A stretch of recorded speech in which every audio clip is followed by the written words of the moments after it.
Lo que es imposible para los hombres es posible para Dios. Esta máxima, salida de los mismos labios del Señor Jesús y registrada en Lucas 18:27, se ha utilizado siempre de manera general. En las circunstancias difíciles de la vida solemos decir: confiemos porque lo que es imposible para nosotros es posible para Dios. Eso realmente es verdad. No hay nada imposible para Dios y no está mal que usemos el enunciado en la vida práctica. ¿Estás desahuciado? Ten fe. Lo que es imposible para los hombres es posible para Dios. ¿Tienes enemigos de muerte? No temas. Lo que es imposible para el hombre es posible para Dios. Y así sucesivamente, en diversas áreas de la vida diaria. Sin embargo, la aplicación general de esa frase nos ha ido alejando un poco del sentido original que el Señor quiso darle cuando la pronunció. Analicemos un poco. La ocasión donde fueron usadas dichas palabras nos dará luz para entender el propósito primario de tal expresión, cuando nuestro Señor Jesucristo la mencionó.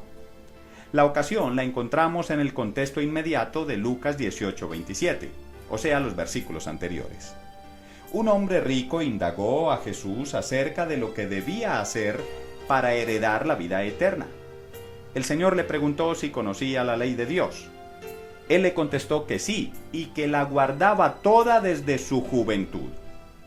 Frente a la jactanciosa seguridad de este hombre, el Salvador le declara que una cosa le faltaba: ayudar a los pobres, que por cierto, es un mandamiento de la ley. Levítico 19:10, Levítico 23:22, entre otros versículos del Antiguo Testamento.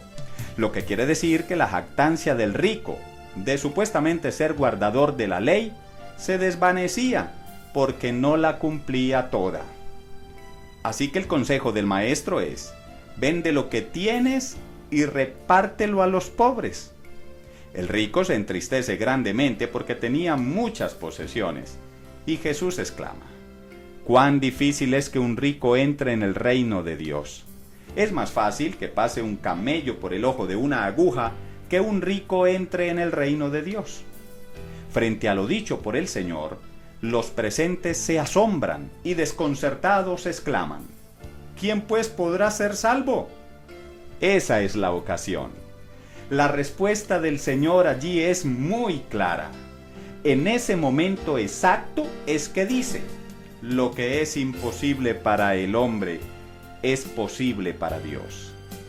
Al observar la ocasión donde fue dicha la frase analizada, es factible entender que cuando Jesús contesta al asombro de los oyentes, diciendo lo que es imposible para el hombre es posible para Dios, se está refiriendo a la salvación.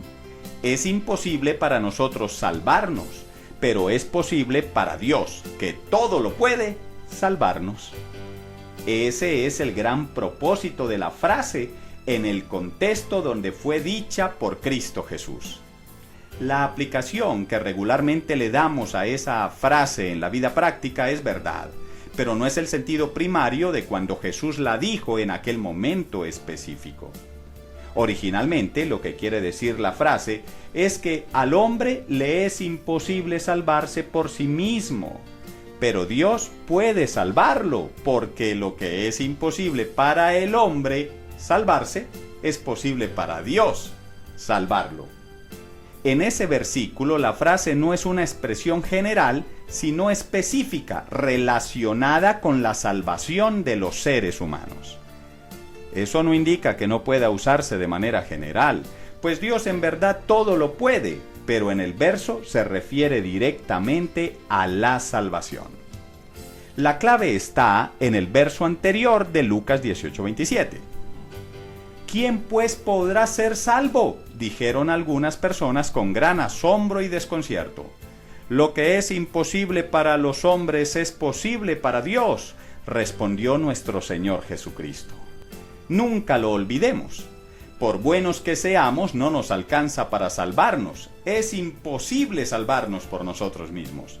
Y por otra parte, por malos que seamos, Dios puede salvarnos. Como dijo Lutero: me miré a mí mismo y vi imposible salvarme. Miré a Cristo y vi imposible perderme. Has escuchado Interpretaciones Alternativas, una serie de videos producidos por Escuela Teontológica. Próximo tema: la viuda pobre.